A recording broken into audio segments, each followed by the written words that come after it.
Right, ladies and gents, Greg here again. The second update on the, or the third update actually, on the Meng Sherman Jumbo. I've had a fair strange few days and I haven't got a lot done, but hopefully things will settle down again now and I can crack on with it. But I said I'd try and do the black and white or grey and grey technique, and before I did that, before I was going to paint it, I would get back to you and show you what I've got so far, and I probably will go ahead and do the painting as well, on camera type thing. So as you can see, we've got the Jumbo in its first set of clothes. I've added some small grass clamps there. I added them before I found some really fine ones, but I couldn't bother taking them all off. Once it's all sprayed, you're not going to tell really much difference. Just for tie downs, it really is just for tie downs. My good friend Paul, it was his bright idea. He showed me what he'd done, and then I went with these ones, and then I found me bloody PE clamps, so I put them on the actual little basket on the back with tray on the back, but these would be okay with tie downs in there. So yeah, I'm quite happy with the priming. So this wants to be darker underneath there. Yeah, as you can see, they've got the different gradients, and the farther up you go it's blacker. And on the front, I'll just put the camera back slightly like that. Yeah, so hopefully it's going to work quite nicely what I want to do. So that's it, really on there. I don't think there's any different on the bill wise apart from those little bits. Oh, I did change the searchlight from the down position to the up. It didn't give you the options, but I drilled a hole into the light and made it visible instead of just being clamped down, because most of the pictures I see of the Jumbo Sherman are with the light in action, or ready to be in action. Right, so that's that part done, and I made a start on the stowage and the 50 cal and all. I've done that while I was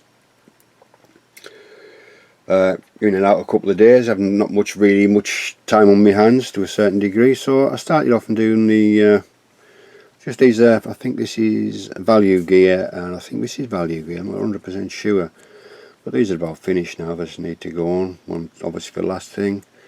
Got a spare wheel. I know it isn't the same spare wheel, but let's go under there, and there's a box. This is it Panzer S's or is it still value gear? I think it's still value gear, the tarp on the box there, which is not bad at all, and another tarp again which is value gear. So they'll be going onto the rear of it. I know on a lot of pictures of the Cobra King isn't much stowage. I'm not going for accuracy, I'm just going for the tank as I see it, if you know what I mean. A Sherman without stowage isn't a Sherman in my eyes, but there you go. Probably upset a few people. The rivet counters saying, oh, you shouldn't have this on, you shouldn't have that. I don't give a toss. So yeah, so that's one part of stowage, and all these are just out of my spares box. I got a couple of these. I think this is off the old one of the old Tamiya Shermans actually. I think these came with the kit. I've made one into a water carrier, and that goes on the. This came with the kit as well. Where we at? This came with the kit as well, and I put a spray cog on there as well, because you never know, but you might need one. So yeah, that came up reasonably well. Quite happy with those. Yeah, I've got fuel marks on there, and water on the other one. Turn them round. Yes, I'm quite happy with those. They come out reasonably well. And I'm still doing these ones yet. I've found some 50 cal boxes, so I've just these are finished. These are the two bags I showed you last time. I've found some 50 cal boxes and I'm adding these to it. I'm not sure about this one yet here, because that's a different sort of size. Might just go stowage under a tarp. And I'm using the photo decals, the little decals I got for the 50 cal boxes. So I'm only going to put them on the first two, because the rest are going to be under a cover or stacked with other things, so you're not going to see them. And I've done the two on the other side as well. So yeah, quite pleased with them. They've got to be just finish off the chipping, and then they've got to be give them a matte coat as well, just to dull them down. So once I've only just put them decals on actually, so they're a bit shiny at the moment. So I've got the micro set on those. So they're going to go to it as well. I did tell you I changed out the log for the wooden one instead, so that's what I've done. It's just about finished now.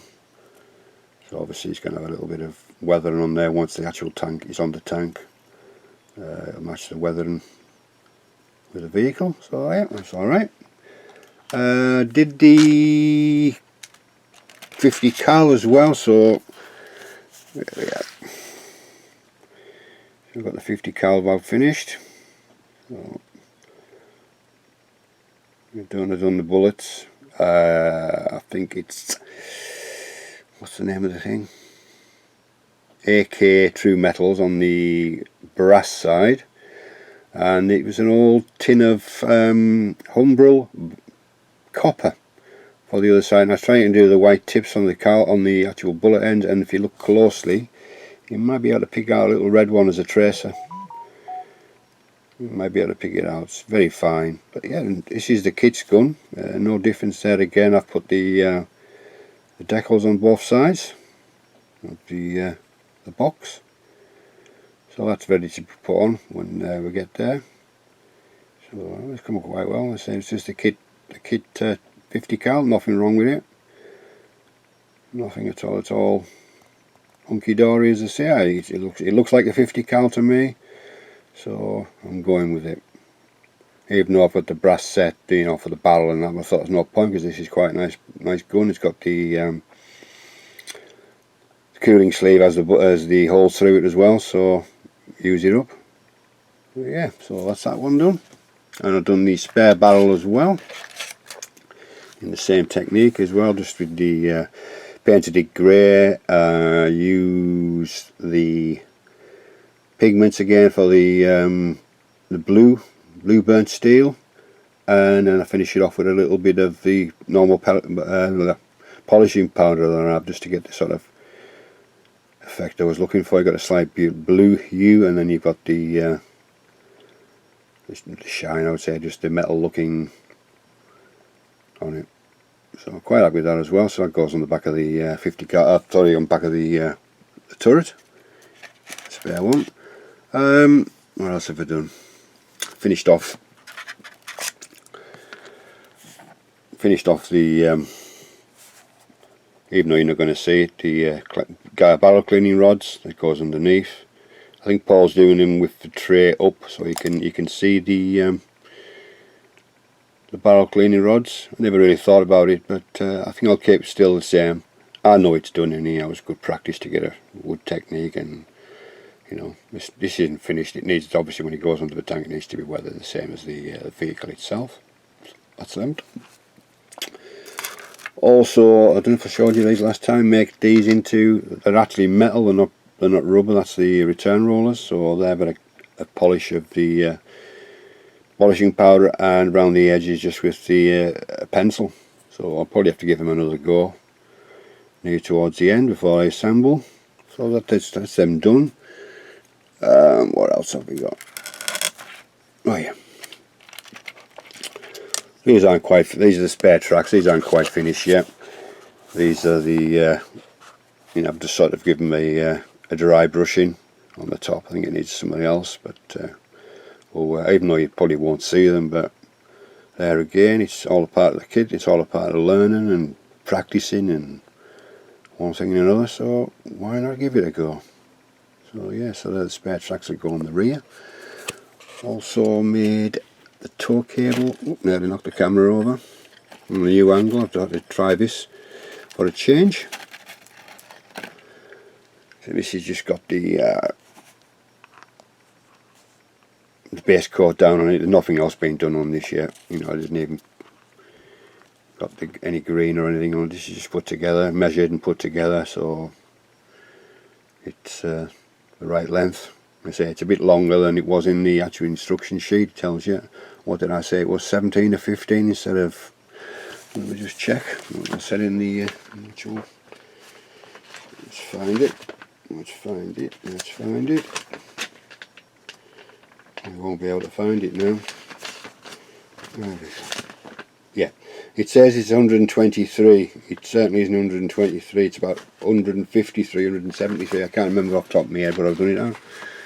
Let's have a look with my ruler. There's my ruler. Here's a ruler. So let's have a look. If I can get out of the blooming thing. Again, totally unorganised.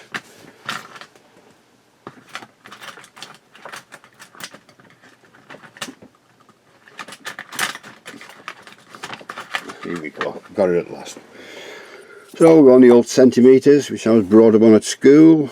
So we've got 150 millimetres there, and so I'll put that there. And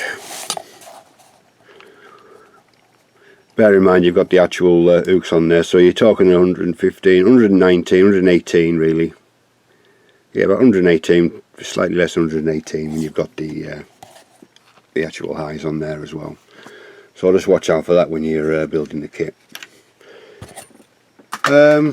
Tools are finished now, but there again I'm going to do the airspray technique on these. I think you've seen these before. I've actually finished them off actually now. So we've got the axe. That's come out quite well. I may do, yeah. I know it'd be a shame to cover them up actually. I'll think about it anyhow, but we'll see. And then we got the hammer, sledgehammer, and the pickaxe head, like a tanker bar there, the shovel. Again, that's got a tip to go on that, which you can see. Where's it at? That's on the other side. We'll get to that bit. And we've got that big bar again, and I think that's for the pick actually, the pickaxe handle, if I'm not mistaken, and that little thing on the other side here is for the shovel. Obviously that's going to be the same colour as the tank as well. Yeah, so that's about where I'm at the moment. So what I was thinking of doing is obviously showing you this update first, and then I was going to get all my stuff together, and we'll start doing the painting on the Sherman. I'm going to try and follow one of Nightshade's techniques if I possibly can, the distressing look. I'm going to see if I can manage to do it. We'll give it a go. We'll give it a go and see what happens anyhow. So I'd like to thank you very much for stopping by and viewing, and thank you to my old subscribers and new subscribers, and kind comments. Lazy ass still hasn't done nothing about replying, but I keep saying I will. I will do them. One of these nights I will do them. It's just been a strange week for me this week. Last few days I've been to the dentist because obviously you know I've lost a lot of my teeth with when I had my cancer treatment. So they're now starting to put them back in slowly but surely. So I had the first one replaced on Thursday. Mouth's still a little bit sore, but I can smile now. So I'm waffling now. So I say thank you very much to all my subscribers again, and the new ones and the old ones of course, who stuck with me from day one. So I'll get sorted out, and I shouldn't be too long before I'm back with the painting video. So this is Greg signing off, and we'll catch you very soon.